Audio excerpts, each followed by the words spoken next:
নমস্কাৰ, মই ৰঞ্জন চৌধুৰী। এতিয়া কথা এটা আছে নহয়, আপোনাৰ কোনোবাই ক'লে যে কাউৰীয়ে কাণ লৈছে। আমি সাধাৰণতে দৌৰি থাকোঁ, এইটো আমাৰ হিউমেন চাইক'লজি বা এতিয়া এইটোৱে চলি আছে আৰু।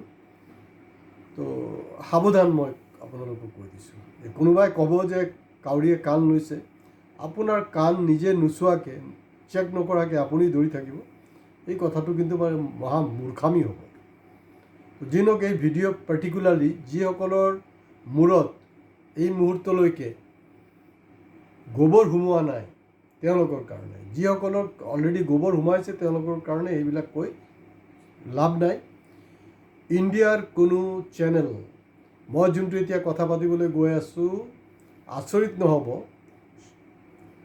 কোনো চেনেল এই নেৰেটিভছটো দিয়া নাই। এটা নতুন নেৰেটিভছ দিব বিচাৰি আছোঁ, নতুন নহয়, উইথ ফেক্টছ এণ্ড ফিগাৰ্ছ মই আপোনালোকক ষ্টাব্লিছ কৰি দিম কথাটো। এই যে কক্ৰ'চ জনতা পাৰ্টিটো ওলাইছে নহয়, কক্ৰ'চ জনতা পাৰ্টি এট এ গ্লেন্সটো চব ঠিকেই আছে, ঠিকেই লাগে, চব ঠিকেই আছে, কোনো অসুবিধাটো নাই। ময়ো সমৰ্থন কৰিম, যিকোনো মানুহে সমৰ্থন কৰিব। কিন্তু আমাৰ কেইজনমান মানুহৰ আছে নেকি যে চালি জাৰি আমি চাওঁ নে নাই কথাবিলাক।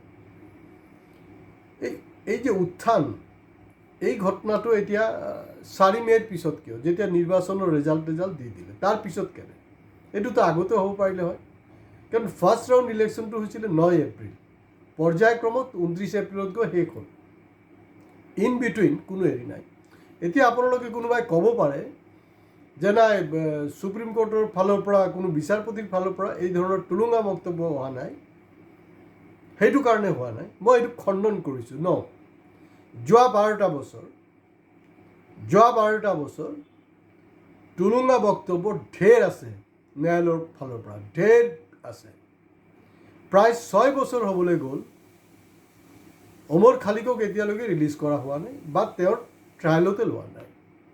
অৰ্ণৱ গোস্বামীক, যোনে নাকি কয় ইণ্ডিয়া ৱান্টছ টু ন', তেখেতৰ কিন্তু এক ৰাতিৰ ভিতৰতে তেখেতক এৰি দিয়া হ'ল। তো কথা আপোনালোকে অলপ মনত পেলাওক। চাওক, মোৰতো এতিয়া বডি চডি ভাল নাই, এটা সময়ত মোটামুটি ঠিকেই আছিলে। যিসকলৰ বডি ভাল আছে নহয়, অলপ আমিৰ খানৰ গজনীত কি কৰিছিলে, এনেকৈ বডিত লিখিছিলে নহয় কথাবিলাক। কাৰণ আপুনি, মই জানো এইটো ভিডিঅ'টো শ্বেয়াৰ কৰা দেখাৰ পিছত আপুনি আকৌ পাহৰি থাকিব। অলপ ৰিভিউ কৰাৰ কাৰণে মাজে সময়ত টেটু লগাই ল'ব, আৰু এইটো বহুত দিনলৈকে, কমচে কম এমাহ 15 দিনটো থাকিব, বঢ়িয়া কষ্টলি, কাৰণ খৰচটো কৰি আছে, কোনো অসুবিধা নাই। কোনে কৈছে পেট্ৰলৰ দাম বাঢ়িছে? পেট্ৰলতো দাম বঢ়া নাই, এইটো এনেই ফাল্টু হাৱা হৈ আছে। এই যে আমাৰ ডেকা ল'ৰাবিলাক পেট্ৰল পাম্পত গৈ, মই কেতিয়া শুনা নাই যে মোক ইমান লিটাৰ তেল দিয়ক, ইমান লিটাৰ নহয়, 500 টকাৰ ভৰাই দিয়ক, 100 টকাৰ ভৰাই দিয়ক। তেওঁলোকেতো তেনেকুৱাই 500 টকা 100 টকাই ভৰাই আছে, তেওঁলোকৰ কাৰণেতো মূল্য বৃদ্ধি হোৱা নাই। তেওঁলোক এইটো হোৱা হ'লেতো আৰু কম টকাৰ ভৰালে হয় না। মইতো আগতে 1000 টকা দিছিলোঁ, 500 দিছিলোঁ, 100 দিছিলোঁ, এতিয়া ছেইম দিছোঁ। তো তেওঁলোকৰ এইটো ফিলটো হোৱা নাই। আপোনালোক আমাৰ চেনেল কেলে ছাবস্ক্ৰাইব কৰিবলৈ কৈ আছোঁ। চাব, আজিৰটোৰ লগতো কিন্তু কানেকশ্যন আছে। 4 মে' যেতিয়া ৱেষ্ট বেংগল জয় কৰিলে বিজেপি, যিটো এটা দুঃখক স্বপ্ন আছিলে বিজেপিৰ কাৰণে, আৰু RSSৰ আজি নহয়, জন্মলগ্নৰ পৰা টাৰ্গেট আছিলে যে বেংগলক দখল কৰা। দখল কৰাৰ পিছত আপোনালোকে চিন্তা কৰক যে ডোনাল্ড ট্ৰাম্প মোদী ডাঙৰীয়াক শুভেচ্ছা বাৰ্তা দিছে। এইটো পাৰ্লামেণ্ট ইলেকশ্যন নাছিলে।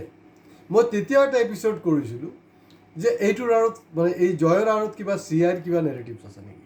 কোনোবাই যদি চোৱা নাই, আপোনালোকে চাই ল'ব। এতিয়া যেনেকৈ মই কৈ আছোঁ, এটা আম আদমি পাৰ্টি যেতিয়া উত্থানটো হৈছিলে, কাৰণ যিজন আজি কক্ৰ'চ জনতা পাৰ্টি খুলিছে তেওঁ চবতো RSSৰ মানে আম আদমিৰ মালে হয়। তো আম আদমিৰ উত্থানৰ আগত কোন আছিলে? আম আদমিৰ উত্থানৰ বেকগ্ৰাউণ্ডত আছিলে RSS। আম আদমিৰ উত্থানৰ আগত আছিলে CIA, আমেৰিকা। কাৰণ যেতিয়া ইন্দিৰা গান্ধীৰ পাকিস্তানক 2 টুকুৰা কৰিলে নহয়, তেওঁলোকে সদায় বিচাৰে যে কংগ্ৰেছৰ এনেকুৱা নেতা মানে দিল্লীত থাকিব নালাগে, যোনে আমাৰ ইণ্টাৰেষ্ট ফুলফিল কৰিব, তেনেকুৱা আমাৰ নেতা লাগে, তেনেকুৱা আমাৰ চৰকাৰ লাগে। কাৰণ আম আদমিৰ নেতাও যেতিয়া কৈ আছিলে কথাবিলাক, বহুত কিবা কিবি লাগি আছিলে নে নাই আপোনালোকৰ? বহুত ইভেণ্টটো মই এনেকুৱা পালোঁ যে একজন টেংকাৰ ড্ৰাইভাৰ যি নাকি মানে তাৰ কোনো দৰমহা চৰমা নাই, সি জাৰ্কিঙৰ ওপৰত নিৰ্ভৰ কৰে। জাৰ্কিং মানে গম পাইছেনে?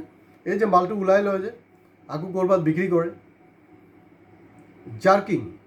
তো সি মোক কৈ আছে যে ছাৰ না এই আন্দোলনটো বোলে খুব ভাল হৈছে, অন্যায় বহুত ভ্ৰষ্টাচাৰ হৈছে। হয়, ভাল কথা।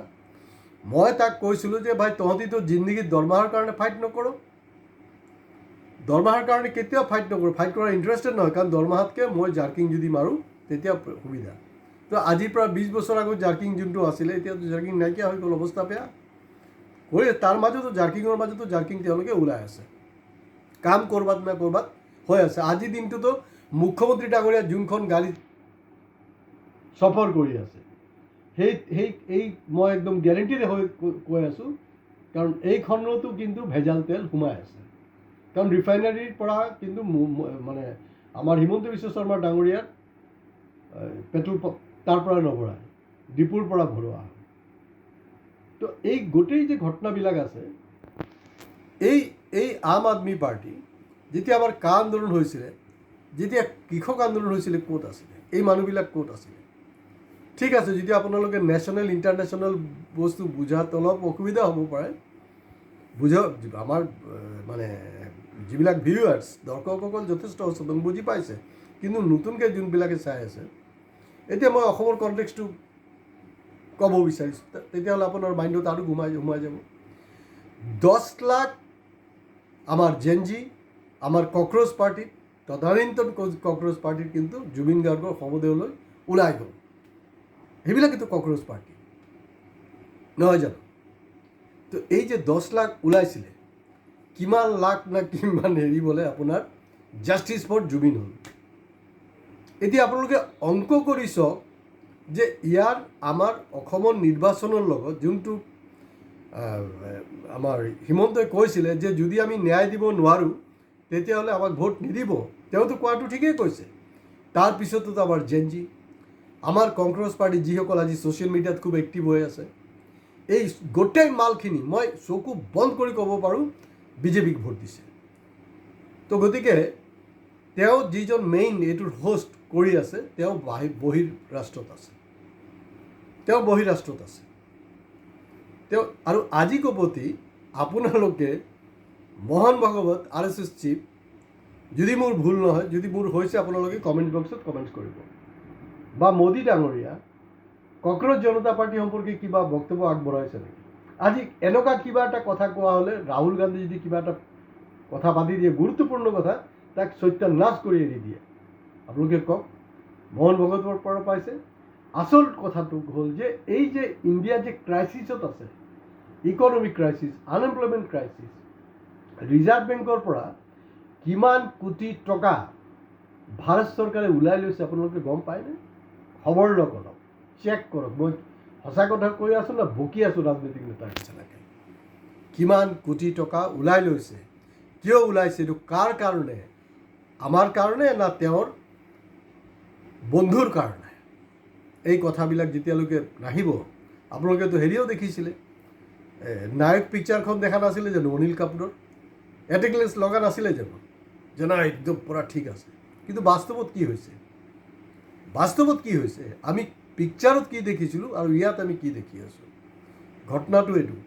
কাৰণ জুবিন গাৰ্গৰ অনুৰাগী বা এই যে এই কি বুলি কয়, জুবিন গাৰ্গ ফেন ক্লাব, যেতিয়া জুবিনৰ শৱদেহ আহিলে অসমলৈ, সেইদিনাখনেই লেংটা হৈ গ'ল মুখ্যমন্ত্ৰীৰ ওচৰত। তেওঁলোকে আণ্ডাৰটেকিং দিলে, আমি কোনো ষ্টেটমেণ্ট নিদিওঁ, আমি কোনো এজিটেশ্যন নকৰোঁ। তাৰপিছতো আমাৰ য়ং মূৰ্খচামে জাষ্টিছ ফৰ জুবিন লিখি আছে। এটা হ'ল যে ছ'চিয়েল মিডিয়াত ফাইট আৰু এটা হ'ল যে ষ্ট্ৰীটত ফাইট, দুটাৰ মাজত কিন্তু জমিন আসমান ডিফাৰেঞ্চ আছে। কাৰণ এই যে ক্ৰাইচিছ, এই ক্ৰাইচিছৰ পৰা যদি উদ্ধাৰ কৰিব পৰা যায়, তাৰ কাৰণে বা ডোনাল্ড ট্ৰাম্পে আজিলৈকে কেলৈ কোনো বক্তব্য কৰে, ইণ্ডিয়াত যিহেতু হৈছে তেনেকুৱা ঘটনাটো তাতো হ'ব পাৰে। আৰু ইণ্ডিয়াৰ ৰাষ্ট্ৰযন্ত্ৰৰ ব্যৱস্থাটো ইমান বেছি ষ্ট্ৰং, এইটো বাংলাদেশ, নেপাল বা শ্ৰীলংকা নহয়, এই কথাটো মনত থ'ব। আৰু মই এইটো কৈ আছোঁ যে ইয়াৰ কণ্টিনিউশ্যন কি হ'ব, ঠিক জুবিন গাৰ্গৰ জাষ্টিছ ফৰ জুবিনৰ কাৰণে যেনেকৈ হৈছিলে ন, এইটো হৈ আছে। জিন্স পেণ্টি টিপ টাপ মানে ড্ৰেছত আমাৰ জেনজিবিলাকে বহুত কিবা কিবি ছ'চিয়েল মিডিয়াত কৈ আছে, কাৰণ ভাইৰেল হোৱাৰ কাৰণে। বাস্তৱতে কি? বাস্তৱতে চাব 90% মানুহে কিন্তু বিজেপিক ভোট দিছে। আজি ইয়াতে শেষ কৰিছোঁ।